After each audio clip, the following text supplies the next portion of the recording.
Now to Ukraine. The MOD is warning there's a risk of a major cholera outbreak in the occupied port city of Mariupol, and Russia has called the UK's reaction to the death sentences of 2 British men captured by pro-Moscow rebels in Ukraine as hysterical. Askold Krushelnycky is the Times reporter in Mykolaiv and joins us this morning. Morning, Askold.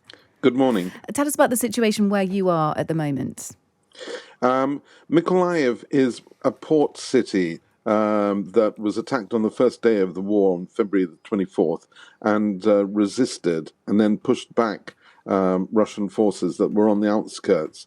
And Ukrainian forces from here have been trying to push towards the city of Kherson, which is one of the biggest cities. It's the biggest city that the Russians managed to capture. And over the last few days, there's been plenty of artillery exchanges in the city of Mykolaiv itself. You can usually hear artillery in the background, but it's the front lines are about 25 kilometers from here, 20 kilometers from here.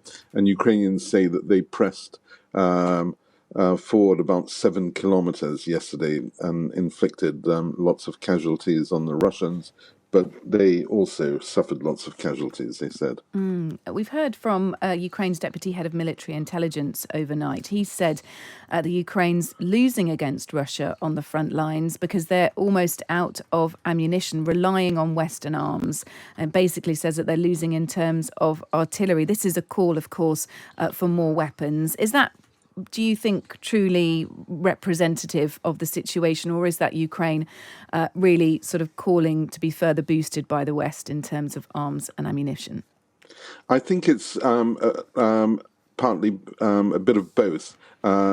Ukraine knows that unless the Western weapons had been promised primarily by Britain and the US, but other Western countries arrive, and their artillery and multiple launch rocket systems that are needed to fire and outrange the Russian artillery, which has been pummeling Ukraine because they've got so many more. They've got about 10 times as much artillery in the field as Ukraine. Ukraine is running out of, will run out of ammunition because it's there's never been such big artillery battles since the Second World War, and they've got principally Soviet-era ammunition, which they don't manufacture here. It's 152 millimeter caliber.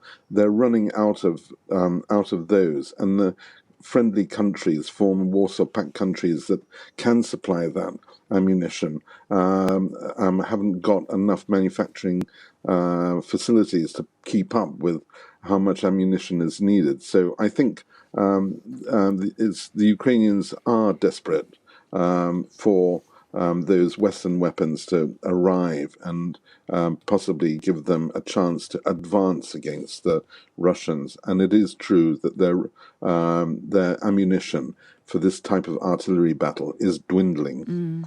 There's a meeting with NATO in Brussels this week on Wednesday where Ukraine is apparently set to take perhaps a shopping list with them of what they need. Tell us about this cholera outbreak, or fears of one, in Mariupol. As people know, Mariupol was under intense artillery fire by the Russians for 9 weeks or so before it fell, and it's estimated that about 90% of the buildings and infrastructure were destroyed. And you've got a horrible mix of broken sewage systems, but still probably thousands of corpses lying under in the rubble, and the temperatures have been going up. It's summer. It's around 30 degrees centigrade, and you've got this toxic mix of drinking water mixing with sewage. You've got rotting garbage and decomposing corpses. And as I understand it, if there's a thunderstorm with heavy rainfall, this could just further mix all these toxic elements together. And Ukraine hasn't got its people there, so it's difficult for them to confirm. But there are reports coming out that some people have already are suffering with cholera. And just as an overall, how is Russia getting on in its pursuit of trying to dominate the Donbas region? I know that that forces have been fighting back against them. What's the overall picture as it stands, Askold? Well, overall, the Russians have been making slow but steady advances at great cost to themselves, but also at great cost to the Ukrainian side. The Ukrainian President Zelensky said that between 50 and 150 men are being soldiers are being killed. Ukrainian soldiers are dying every day, and about 500 more are wounded every day. So yes, the Russians at the moment have got the upper hand, but they're not. They expected to seize all of that area again within a couple of weeks, and Ukrainian resistance has been determined because the soldiers who are fighting there and dying there feel that they're buying time for the Western weapons to arrive that could make, or they hope will make, a great difference in their ability to counterattack and take back territory captured by the Russians.